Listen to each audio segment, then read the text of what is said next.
एक कहावत है, सबने सुनी होगी, 100 सुनार की एक लोहार की। आज के दिन डोनाल्ड ट्रंप पर यह कहावत एकदम फिट बैठ रही है। वेनेजुएला के बाद ग्रीनलैंड पर कब्जे का सपना देख रहे ट्रंप को यूरोप ने रेड सिग्नल दिखा दिया है। एक तरफ ग्रीनलैंड में ट्रंप के खिलाफ जबरदस्त विरोध प्रदर्शन शुरू हो गए हैं, अमेरिका के खिलाफ लोग सड़कों पर उतर आए हैं, तो दूसरी तरफ यूरोप के 8 देशों ने ट्रंप के खिलाफ खुलकर मोर्चा खोल दिया। यूरोप के पलटवार से डोनाल्ड ट्रंप की नींद उड़ गई है। दरअसल ग्रीनलैंड को पाने के लिए ट्रंप बेताब है। इसके लिए वो किसी भी हद तक जाने की कई बार बात कह चुके हैं, और जो भी उनकी राह में रोड़ा बनता दिखता है वो ट्रंप की आंखों को खटक रहा है। ट्रंप ने 2 दिन पहले ही 8 यूरोपीय देशों को धमकाते हुए कहा था कि अगर ग्रीनलैंड को लेकर कोई समझौता नहीं हुआ तो फिर Denmark, Norway, Sweden, France, Germany, Netherlands, Finland और ब्रिटेन की खैर नहीं। ट्रंप ने कहा था कि इन यूरोपीय देशों पर 1 फरवरी से 10% वो टैरिफ लगाएंगे, जिसे 1 जून से बढ़ाकर 25% तक कर दिया जाएगा। ट्रंप की इस धमकी के बाद यूरोपीय संघ एक्टिव हो गया। यूरोपीय संघ के राजदूतों की बेल्जियम की राजधानी ब्रसेल्स में आपात बैठक हुई। बैठक में यूरोपीय देशों ने ट्रंप को उन्हीं की भाषा में जवाब दिया। सभी देशों ने एक सुर में कहा कि अगर ट्रंप ने टैरिफ को हथियार बनाकर यूरोप पर कोई मनमानी करने की कोशिश की तो मुंहतोड़ जवाब दिया जाएगा, और अगर ट्रंप ने ग्रीनलैंड की रट नहीं छोड़ी तो फिर अमेरिका को भी अंजाम भुगतने होंगे। यूरोपीय देशों ने ट्रंप को ईंट का जवाब पत्थर से देने का मन बना लिया लगता है।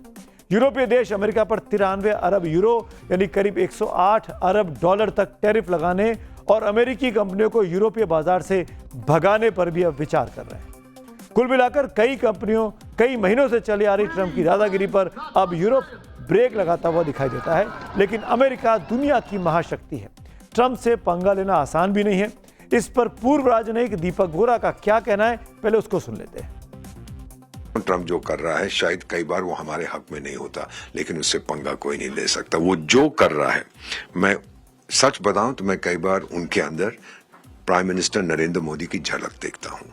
एवरीथिंग फॉर माई कंट्री, सब कुछ मैं अपने देश के लिए करूंगा, जो मैं सोचता हूं मेरे देश के लिए सही। लोग आलोचना करते नहीं, प्राइम मिनिस्टर मोदी की कितने लोग आलोचना करते हैं, लेकिन वो वही कर रहे हैं जो वो सोचते हैं भारत के लिए आवश्यक है। ट्रंप वही कर रहा है।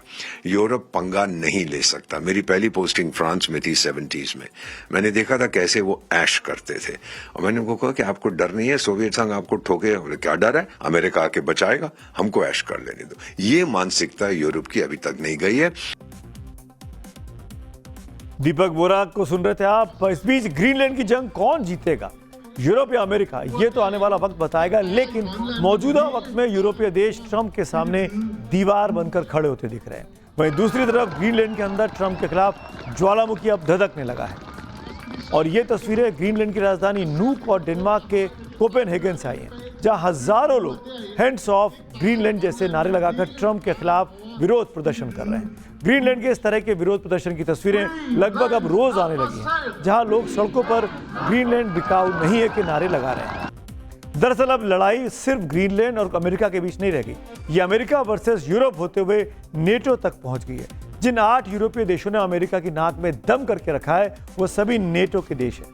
ग्रीनलैंड वैसे तो ऑटोनोमस इलाका है, लेकिन कंट्रोल डेनमार्क का यहां चलता है, और डेनमार्क नेटो का संस्थापक देश है। ऐसे में अमेरिका के लिए ग्रीनलैंड पर कब्जा आसान नहीं है, क्योंकि अमेरिका भी अपने आप को नेटो का समर्थक देश बताता है। अगर ट्रंप ग्रीनलैंड को वेनेजुएला वाले चश्मे से देख रहे हैं तो ये उनकी बड़ी भूल साबित हो सकता है, क्योंकि वेनेजुएला पर नेटो वाला नियम लागू नहीं होता था, लेकिन ग्रीनलैंड का मामला वेनेजुएला से बिल्कुल अलग है। नेटो का आर्टिकल 5 कहता है कि अगर कोई भी देश नेटो देश पर हमला करता है तो माना जाएगा कि सभी नेटो देशों पर एक साथ हमला हुआ है। ऐसे में ट्रंप के लिए एक तरफ कुआं तो दूसरी तरफ खाई नजर आ रही है। लेकिन सवाल यह कि सिर्फ 57,000 आबादी वाले देश ग्रीनलैंड के पीछे ट्रंप पड़े क्यों है, इस बात को अब समझ लीजिए। दरअसल अमेरिका के लिए ग्रीनलैंड चीन और रूस पर नजर रखने का परफेक्ट पॉइंट है। यह उत्तरी अमेरिका और यूरोप के बीच यानी अटलांटिक महासागर के बेहद करीब है। आर्कटिक शिपिंग रूट में रूस और चीन काफी एक्टिव रहते हैं। इसी को लेकर ट्रंप अमेरिकी सुरक्षा को खतरा बताते हैं और ग्रीनलैंड को हासिल करने की बात करते आए हैं। लेकिन असली खेल ग्रीनलैंड में मौजूद खनिज संसाधनों पर कंट्रोल का है। ग्रीनलैंड की जमीन में रेयर अर्थ मेटल्स का भंडार पता चला है, और आज की तारीख में रेयर अर्थ मेटल्स पर चीन का दबदबा इस इलाके में है। चीन ग्रीनलैंड में माइनिंग और इंफ्रास्ट्रक्चर में बहुत तेजी से निवेश कर रहा है। ऐसे में अमेरिका को इस बात का डर है कि अगर चीन यहाँ और मजबूत हुआ तो भविष्य की टेक्नोलॉजी उसके हाथ से निकल जाएगी, क्योंकि रेयर अर्थ मेटल्स में आज की तारीख में नैनो चिप से लेकर आधुनिक हथियारों के लिए बहुत जरूरी सामान ही सब हो गया है।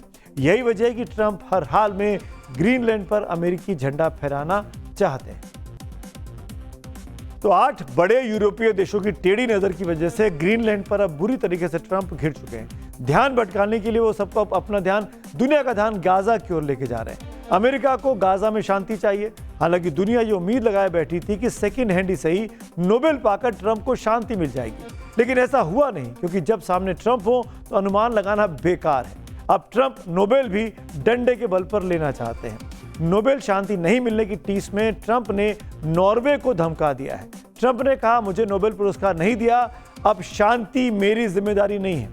दरअसल नॉर्वे ग्रीनलैंड के पक्ष में खड़ा है, इसीलिए ट्रंप नोबेल के बहाने ही सही नॉर्वे को भी निपटाने की स्क्रिप्ट लिख रहे हैं। अब बात गाजा की कर लेते हैं। गाजा की इन तस्वीरों को जरा ध्यान से देखिएगा। हमास को खत्म करने के लिए गाजा में कैसे गदर मचा है, ये तस्वीर उसकी गवाही दे रही है।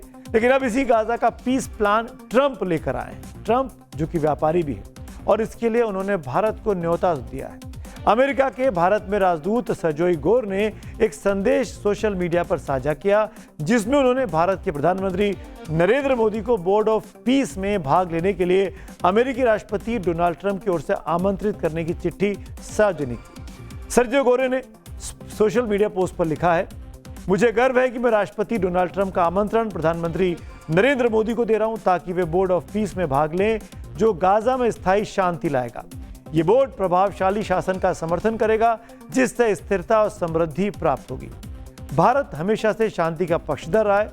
रूस यूक्रेन युद्ध में भी भारत ने तटस्थ रहते हुए शांति का संदेश दिया था। ऐसे में ट्रंप ये उम्मीद लगा रहे हैं कि भारत इसमें अहम भूमिका निभा सकता है। लेकिन सवाल अमेरिका की नीयत का है कि क्या वो वाकई ये सब गाजा में शांति स्थापित करने के लिए कर रहे हैं, या फिर ग्रीनलैंड से दुनिया का ध्यान भटकाने के लिए और भारत के लिए कड़ी चुनौती या एक ट्रैप पेश कर रहे हैं कि भारत अपनी विदेश नीति में क्या एक ऐसे प्लान में शामिल होगा जो कि गाजा में एक बहुत बड़ा इंफ्रास्ट्रक्चर प्रोजेक्ट लाने की बात करता है। अब बात करते हैं आज की अगली कहानी की ओर। 45 साल की बीजेपी के नए अध्यक्ष 45 साल के नितिन नबीन होंगे। बीजेपी के कार्यकारी अध्यक्ष नितिन नबीन की तरफ से आज बीजेपी दफ्तर जाकर अध्यक्ष पद के लिए पर्चा भरा गया। इसके लिए बीजेपी अध्यक्ष जेपी नड्डा और तीन पूर्व अध्यक्ष अमित शाह, राजनाथ सिंह और नितिन गडकरी भी मौजूद थे। नितिन नबीन के पहले प्रस्तावक खुद पीएम मोदी बने। पीएम मोदी के प्रस्ताव का समर्थन गृह मंत्री अमित शाह, रक्षा मंत्री राजनाथ सिंह, जेपी नड्डा, धर्मेंद्र प्रधान, किरण रिजिजू आदि ने किया। किसी और उम्मीदवार के न होने के कारण कल नितिन नबीन का भव्य तरीके से बीजेपी अध्यक्ष पद पर ताजपोशी होना अब तय हो चुका है। नितिन नबीन की पत्नी ने कहा कि उनके पति की मेहनत को सम्मान और पहचान मिल रही है, वे इस दायित्व को पूरी ईमानदारी से निभाएंगे।